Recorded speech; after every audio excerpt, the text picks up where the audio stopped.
I'm Haley. I'm one of the PAs at Emerald Therapy Center. I also have my CAQ in psychiatry, and I'm so excited to be talking with you guys today about how to slow the scroll or really manage our screen time and give the gift of digital wellness this year. And so I want us to be able to take away a lot of really great information from this talk. But first, I want us to kind of think of a scenario that we all may have been through at some point. So imagine you're coming home from work, you come in the door, maybe you have younger kids or even a little bit older kids, and everything is just chaos. Everyone is asking for something to get on their phone, to get on the tablet, to watch TV, to play games. You're also trying to get dinner ready, and it's a little bit chaotic. And what do we tend to do during those times? We tend to give in, right? We tend to say, yeah, let's go. You can go play on your tablet for a little bit. You can watch TV for a few minutes. Or the opposite may occur, and you may come home and everyone is on their own device already, and everyone is down scrolling and looking, and no one really interacts with each other. Those are kind of the two scenarios we tend to think about when we talk about screen time in the home. And I want us to maybe see that we could start to change that narrative a little bit and see if maybe we can start to implement some things that and some different strategies to be able to spend more time together, to spend less time on a screen, and have a healthier digital life. And so let's think about that, those scenarios as we go through the talk today. So some objectives I want us to learn while going through this topic today is I want us to first explore what the digital world looks like for kids and teenagers today. I also want us to learn to recognize when screen time might be affecting our child's well-being.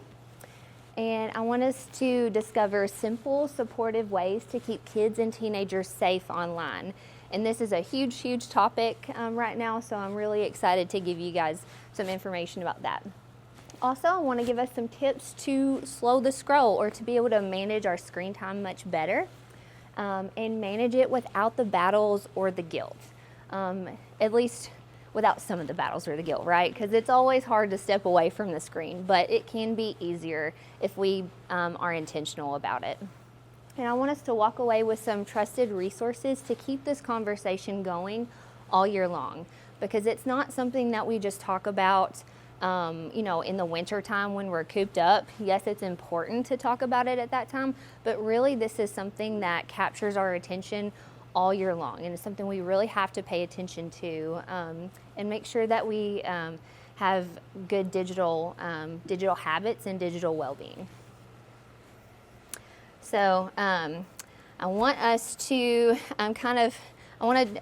give you guys a little bit of an analogy real quick here. So I don't know if you guys know who this person is. This is Elijah Wood. He plays Frodo Baggins in the Lord of the Rings series, and he is gazing up at an object called the One Ring of Power. And I want us to think about what happens when Frodo puts on the One Ring of Power. He becomes invisible to the people around him. He becomes visible to the evil Lord Sauron. And repeated use of the ring actually can cause obsessive behaviors. There's actually another character called Gollum in the series that becomes extremely obsessed with the ring, calls it his precious, and is all that he can think or talk about.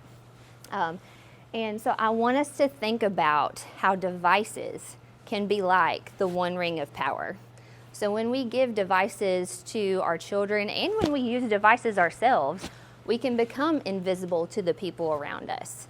We can become so withdrawn in our activities on a screen that we, again, can become essentially invisible.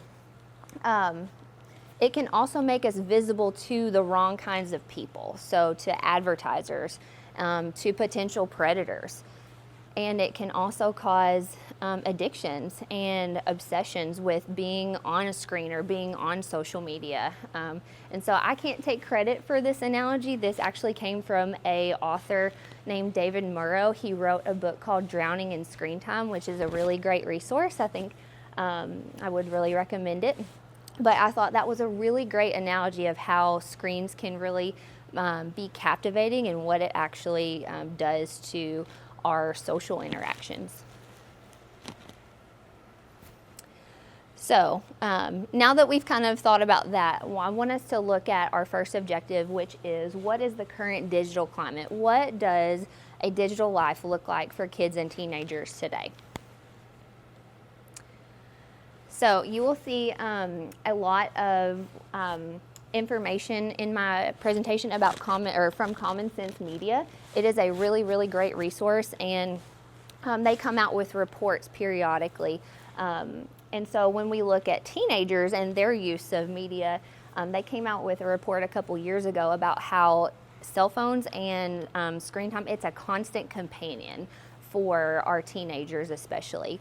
There was some Pew research that came out a couple years ago stating that 95% of teenagers ages 13 through 17 actually have a tablet or a smartphone, and that even though they felt happier and more peaceful when they didn't have their phones with them, most of those teenagers in that survey didn't make any effort to reduce their screen time. So even though they acknowledge they feel happier and more peaceful when putting it down, there's not really a lot of motivation to do that. And that same research also found that 42% of teenagers said that smartphones make learning social skills much more difficult. So that kind of leads me into how much are teenagers using smartphones and how much are they on media for entertainment. This was a part of that report from 2023 of Common Sense Media, and it shows the total entertainment use for screens for teenagers in the years 2015, 2019, and 2021. And this is on average per day of those they surveyed. And it went from 6 hours and 40 minutes a day, which is still a good amount of time to be on a screen just for entertainment. That's not including screens for school use. From 6 hours and 40 minutes a day to 8 hours and 39 minutes a day. That's how long I'm at work sometimes. So this is a full-time job of amount of time of being on a screen for social media, and that was the average for teenagers. So that kind of gives us a picture of how much they're on screens and social media. And artificial intelligence is also a really big topic right now, so I just wanted to touch on this and kind of give you guys a picture of what's going on with AI when it comes to our kids and teenagers. So Common Sense Media released a report called Talk, Trust, and Trade-Offs, How and Why Teens Use AI Companions. And in that report, they found that 3 out of 4 teens have used AI companions, and about half of them use it regularly. And if you don't know what an AI companion is, it is essentially using a chat bot to have conversations, to talk. And this can be just for fun, it can be silly, but sometimes it's actually used in place of real relationships and real conversation and real interaction. And I say real, meaning person to person, not person to technology. So for some teenagers, they are finding more companionship in chatbots than in their friends and peers and in their family. And this is a really sad thing that I think that we really need to be aware of, because it's kind of sneaking up on us if we don't pay attention to it. And Common Sense Media warns that the perils that are currently associated with AI outweigh any potential benefits that could come from using AI. So really, anyone under the age of 18, they don't recommend using artificial intelligence unless it's supervised by an adult. So that was kind of taking a look at how teenagers use screens and social media. But what about our younger kids? What about elementary age and younger. So Common Sense Media came out with a census, and they focused on 0 to 8 years old for this particular report. And that found that 40% of children ages 0 to 8 have a tablet by age 2, and 51% either have a tablet or a smartphone by age 8. And the way that they are using technology is changing. The amount of screen time typically for this age has kind of remained steady over the years at about 2 to 2.5 hours, and that's actually kind of close to the recommendations that the American Academy of Pediatrics gives. But the type of screen time is changing, and it's really important to know that gaming is really starting to become the way that younger kids are using screens.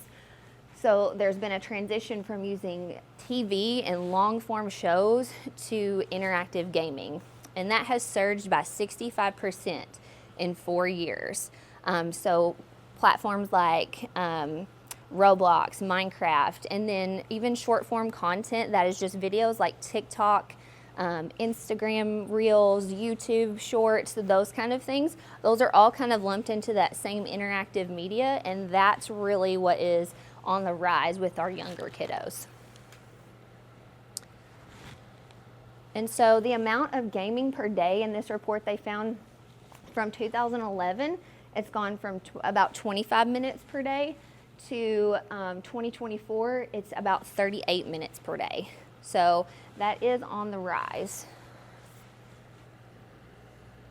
So why does all this matter, right? Why should we slow the scroll, and why should we pay attention to how kids and teenagers are using screens and using media? What really is the concern?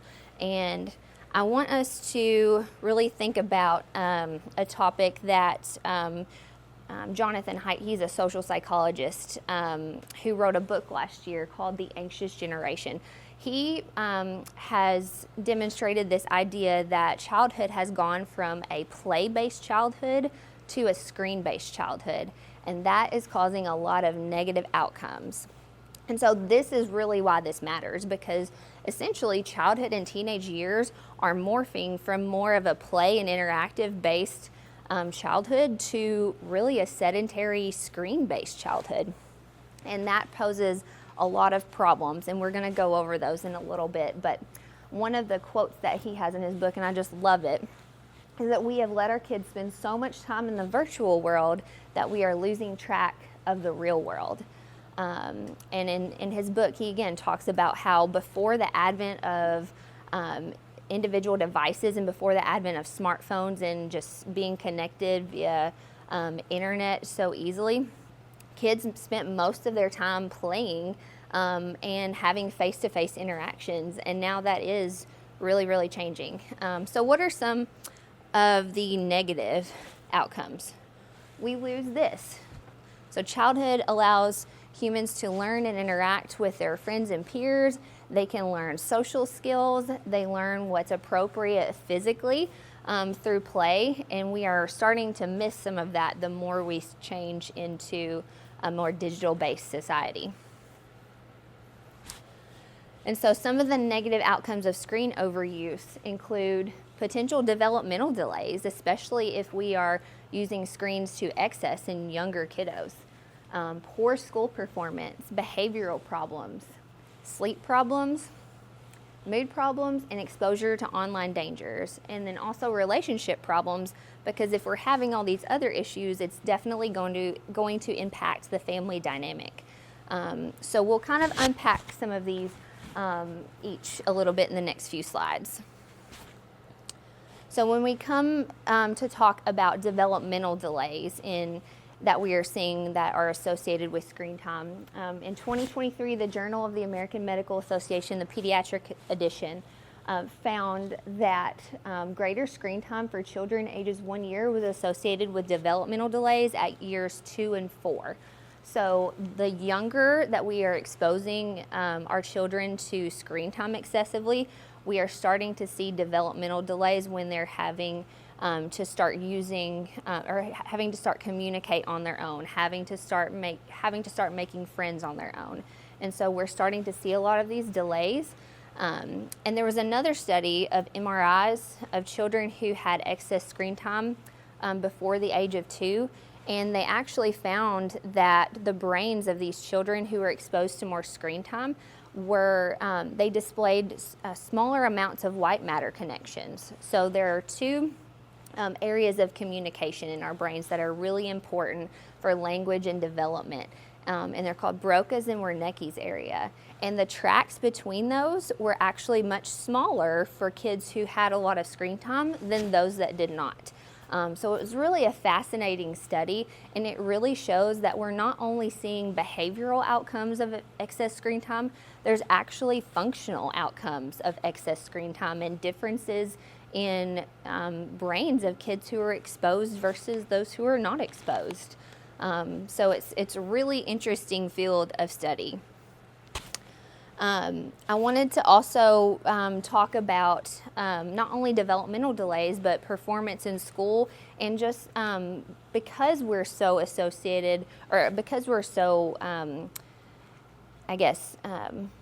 we're using screen time more than face-to-face communication for our younger kiddos, it's resulted in changes in the amount of time that kids are being read to and read on their own. So for under 2, it's actually gone up, the amount of reading and being read to by age group. So that's gone from 43 to 55%. But for the 5 to 8 range, that elementary school age, when it's really important to be reading and developing their vocabulary and to be performing well in school, that has gone down to 52% from 64.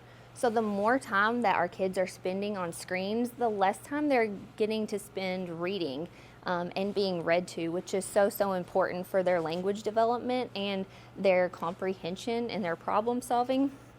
So that's just another negative outcome of excess screen use. Some more negative outcomes that are all kind of related. There are numerous studies that show that excess screen time has effects for kids who have ADHD, who have behavioral problems, who may be diagnosed with autism spectrum disorder, that excess screen time can actually cause their symptoms to be worse. But we're also finding that these may actually be important factors in kids developing these disorders, especially the younger they are exposed to excess screen time. So there's also a phenomenon called virtual autism that is being studied, and we're finding that some kids are meeting criteria for autism when really they just have a lot of excess screen time, and that's caused some changes in the way they communicate and the way they handle things, and causing some developmental delays, and that could be a major factor in the development of autism spectrum. Now, this is not the only thing, the only factor that is involved with a lot of these disorders. So please don't take away that, Haley is saying that screens are the response, the problem when it comes to ADHD and autism and all these other things. But it is a factor, and it is backed by several studies. If you look at the National Institutes of Health, they have many studies linking excess screen time in younger kids to a lot of these problems.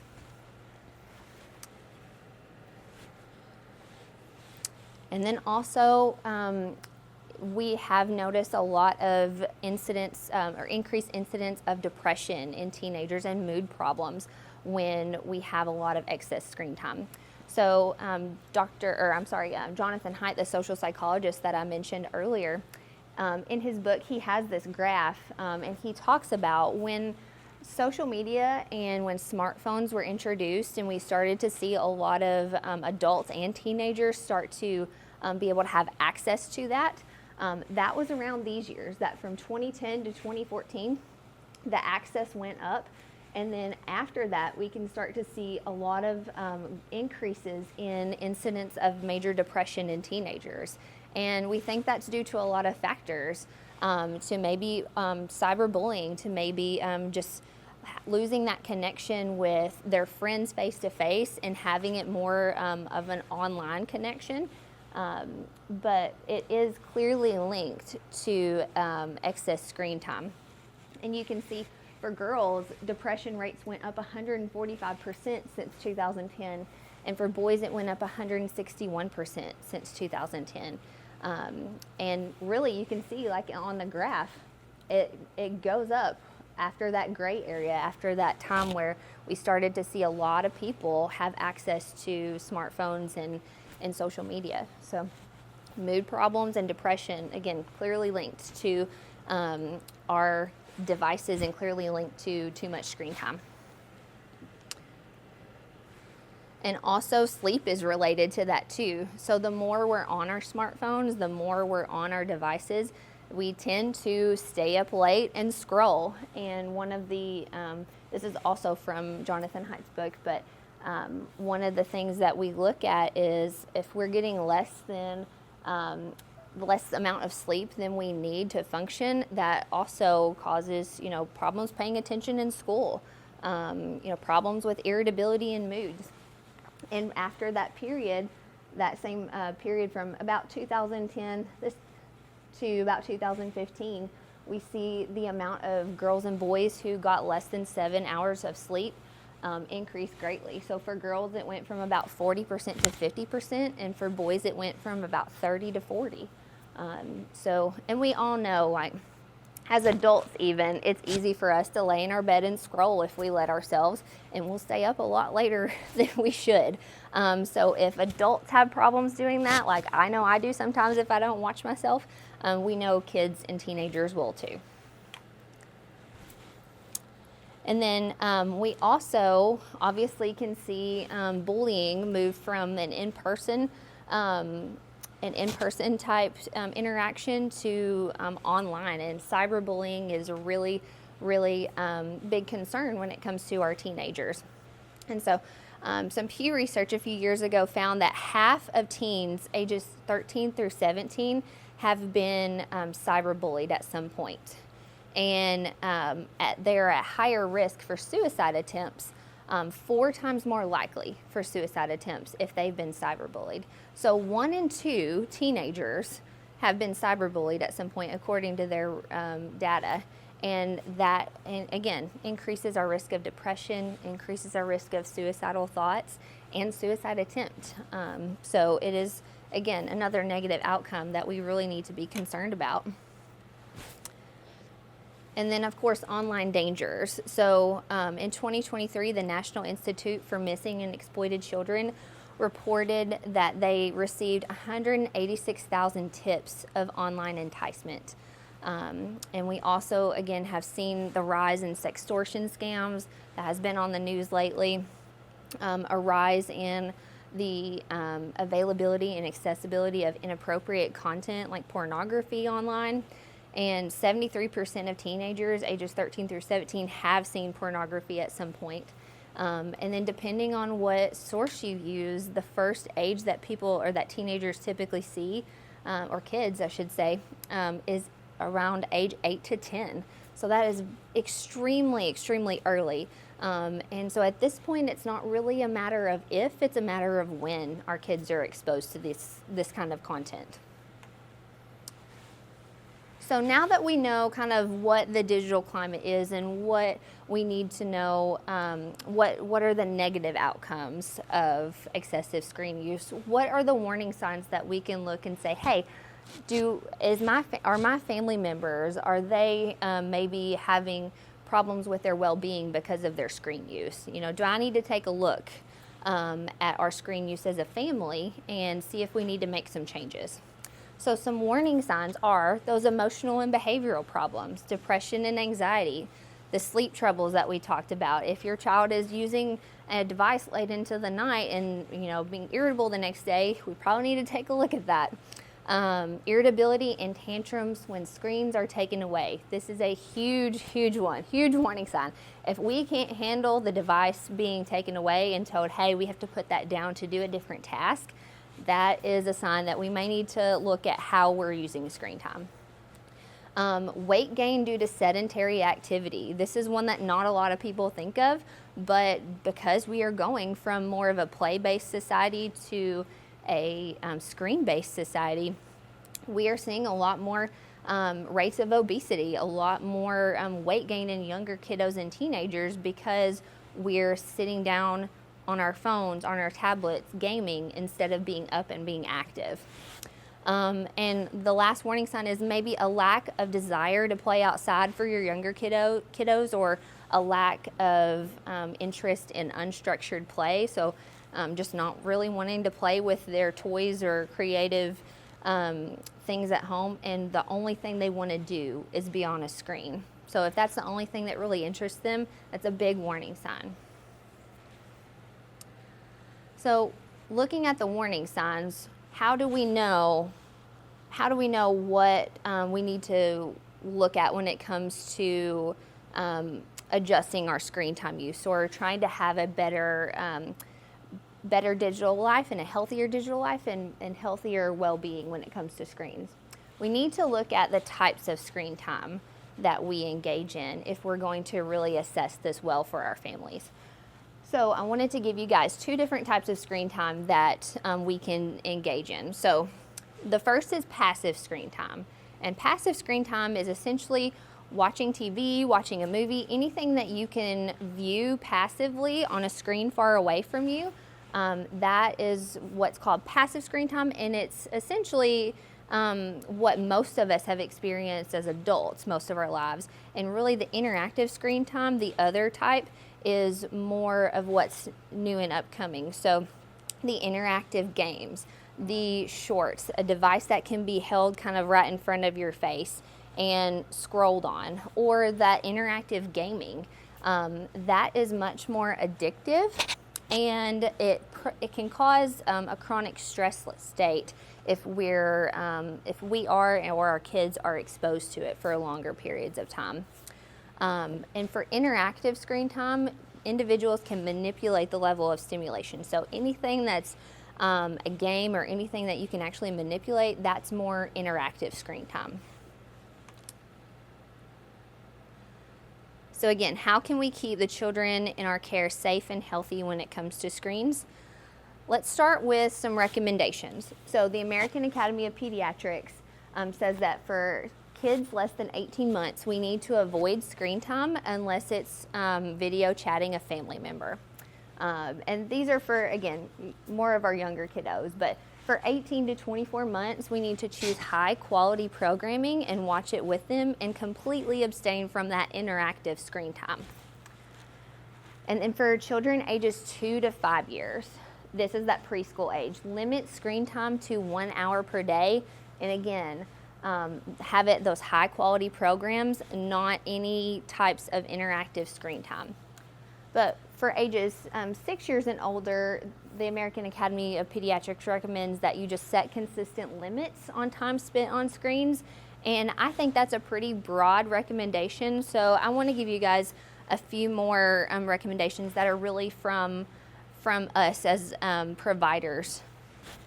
So for ages 6 to 12 years, I recommend that we have less than 90 minutes of screen time per day and delay that interactive screen time as long as possible, okay?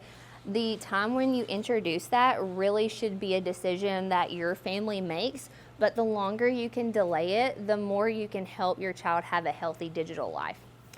And for children ages 12 to 18 years old, use parental controls and start with a dummy phone when we start to talk about introducing a cell phone. So what a dummy phone is really just anything, any phone that only has talk or text. So no internet access, just the ability to communicate with you and their friends via text and phone calls. So how do we manage screen time with less battles and less guilt? So let's go over some kind of practical strategies that we can do. So the first thing that we need to do as parents and as guardians is model good technology use ourselves. So maybe this looks like turning your phone off for an hour when you come in for the day and having some face-to-face conversations with your kids. Maybe it's having everybody put their phone on or their device on the counter when when you're having family time, like playing a game. Maybe it's keeping your phone or tablet away from the table when you all are having dinner together, turning your notifications off when you're spending time with your loved ones. Using bedtime mode or airplane mode during times when you want to disconnect. That can be a really good way to limit your notifications, but still have people be able to contact you if they need to. And that's a feature that is on most, if not all, devices that are phones at least. And then I also recommend having a rule in your house about having no screens behind closed doors. So screens behind closed doors can lead to a lot of withdrawal, disconnect from your family life, and it can actually lead to a lot of inappropriate use of screens, especially for kids and teenagers. So if your child can go in their room and close the door, you have no idea what they're doing in there on their device, unless you have like blockers and things like that. But again, we're going to learn that we can't really trust those completely. So I think a great rule is to just not have them behind closed doors at all. So another practical tip is have a family safety contract. So a time where you meet together with your family and say, hey, we are going to really establish some rules about our devices and about our screen time, and we're going to all follow these as a family, and where you can lay it out to where everybody can understand it, and everybody has those rules to go back to and to reference. And so having those set expectations can really kind of head off a lot of battles and a lot of guilt, because you can say as a parent, hey, this is something that we have agreed on as a family. Even if you don't agree with it right now, this is a boundary that we've put in place, and we can continue to go back to it if there are challenges. So that can kind of head off some of those battles, and it can set, clear expectations to our kids and teenagers of what kind of digital life we want them to have. And also within that, I would put in that contract that we will monitor our devices randomly. So parents, if you give your child the privilege of having a device, because it is a privilege, if you give them that privilege, tell them, hey, as a part of this, we're going to randomly take it and open up all the apps and see what's going on, what you're saying to your friends, what you're looking at, what you're downloading. And that random monitoring kind of gives them the accountability of, oh, okay, like they could take this really at any moment, and follow through with that, parents. Have times where you do say, hey, give me your phone, I want to look through it, and make sure you're opening every single app, because there are things like decoy apps that can really, that kids can use to hide things. So even if it looks inconspicuous, open it. Here are some really great monitoring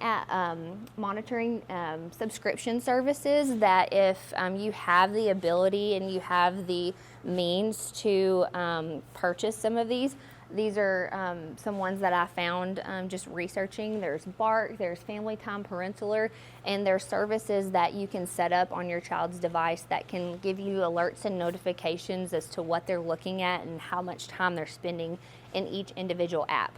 So these are great resources if you can afford them, and you can, if you have the means to do that, but it's not really necessary, because you can always randomly monitor and have those rules in place with your safety contract. But this is just an kind of extra help for parents. Some other practical tips is if when you scale back on the amount of screen time, and when you scale back on how much your child is interacting with screens and games, have ideas for them to be able to replace that time with something healthy. So, it's not really helpful to just take things away and leave a vacuum there for them, to be bored and to, come to you and have more emotional outbursts when the screens are taken away. But be ready with some healthier habits that promote exercise and well-being. So Read to your kids, teach them to read or have them read independently. Again, have them, exercise and be active, enroll them in sport if you can. Have them do creative things like painting, drawing, activities that you can do at home that don't have to be expensive, but that can fill their time with enriching things that are not on a screen. So what about when our child does see inappropriate content? What are some practical tips for when that does happen? Because like we said earlier, it's not really a matter of if, it's a matter of when at this time. And so some things to kind of be prepared for and how to handle those situations is talk about it before it happens in an age-appropriate way if you can. So for younger kids, this may be saying like, hey, there's a difference between good pictures and bad pictures, or good things that you see online and bad things that you see online. I want you to tell me if anything ever seems like it's a bad picture or if it makes you uncomfortable. And start the conversation that way with your littler ones. And then with older ones, you can still talk about those things in an age-appropriate way, but start the conversation first. Don't wait for them to come to you, because it's probably not going to happen. They're probably not going to come to you and tell you those things because it may feel they may feel guilty for some reason, or they may feel some sort of shame for seeing that or being exposed to that.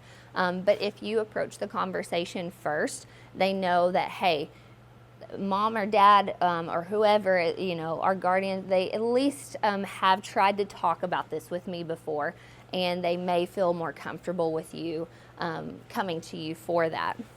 And then reinforce that it isn't good for our brains to see those kind of images, especially at our younger ages. So tell them, hey, this is not healthy for you to be seeing, and this is why that we want you to tell us if anything like that does come up. And then I wouldn't threaten to take away any devices permanently if your child admits to seeing things or being shown things, or if you find it on a random monitoring session. If you find it, talk to your child, figure out what's going on, how they're getting that content, and you can still have a consequence if it looks like they're seeking that kind of content. But I wouldn't threaten to take it away completely, because that can reinforce, I can't be honest with mom or dad, and it can kind of reinforce some secretive behavior. So again, not saying that you can't have a consequence for trying to look at that information or trying to look at that content, but be aware of what your consequences are. And again, I would like to encourage caution any application with a chat function, because those can be very significant avenues for predators or for inappropriate content. Again, those decoy apps that may look like a calculator or may look like something normal, but if you open it, there could be some things in there that your child may not want you seeing. And then I would caution those virtual meeting places. Some really popular ones are Discord. Those can be really, again, big avenues for grooming and for sextortion. So really try to, monitor and see what your child is doing if they are on those apps. And maybe if they're younger especially, don't allow those at all. So there is a really great masterclass. There's a resource that I want to encourage you guys to look at. It is Ashling O'Connor. She's a child psychologist. She has a masterclass, and that she can, or that you can find through her Instagram. And she talks about online safety and how to talk with your children about seeing inappropriate content. And one of the things that she says in her class is that once you give your child access to the internet, you give the internet access to your child. So it is so important that we know what's out there, and we know what we need to be looking for and what we need to monitor for. And again, to have a good relationship with our children and teenagers so that we can talk to them about these things and they feel that they can come to us with these things. So what if we've already allowed too much? What if we say, hey, I've already blown it. I have let my kids really just do whatever they wanted, and it seems like a really daunting task to pull back on the amount or the type of screen time that they're using. And even as an adult ourselves, like, you may look at your own use and be like, oh, and I've already allowed a lot, and I've already done too much myself. So when I would, again, suggest that you have that family safety contract, but when you do, apologize and say, hey, I've learned some new things about screens, and I know that now some of the stuff that we're doing is really unhealthy for us. And so be honest with your kids about that and tell them, hey, I don't know everything. I allowed this, and really it seems like now it's not a good thing. So for the health of our family and for the health of you as a kiddo or teenager, we're gonna start pulling back on it. We're gonna have some new rules. But also consider, if there is a lot of screen time, a taper down to some of those recommendations rather than just say, very quick change. So if your child is on screens for 8 hours and 39 minutes a day, like that report showed, maybe try tapering down to about 4 to 6 hours first, and giving that a little bit of time for us to get used to, and then maybe tapering down a little bit more. So it doesn't have to be just an immediate switch, but any way we can kind of pull back and help our kids and help ourselves have a healthy digital life, you can do that in small steps. And then again, model good practices yourselves. Follow these recommendations yourselves, because if your kids see you doing these things, they're going to at least know, hey, mom and dad, or grandma, grandpa, or whoever is actually, they believe this and they're actually doing it themselves. So that is so important. And then again, clear expectations and clear boundaries, so that everyone knows what they are. And again, so your relationship with your child is the most effective way to keep them safe and healthy online. So continue this conversation all year long. Continue to reinforce those rules and continue to say, hey, it's healthier for us to take a step back and to turn the devices off for a bit. And so let's think about that scenario that we talked about at the beginning, where we're either, things are so crazy that we're using the iPad as a babysitter, or, everybody's kind of off in their own little world scrolling. If we start to implement these practical strategies, we can maybe have a situation where we come home and our kids help us with the dishes, our kids help us cook dinner, or we all sit at the table and we look at each other face to face and we talk about our day. Or maybe we have a game night afterward and we actually are talking to each other instead of looking down at our phones. So we can start to change the narrative, and we can start to have better interactions with our family and with our friends, by just pulling back a little bit on our screen time.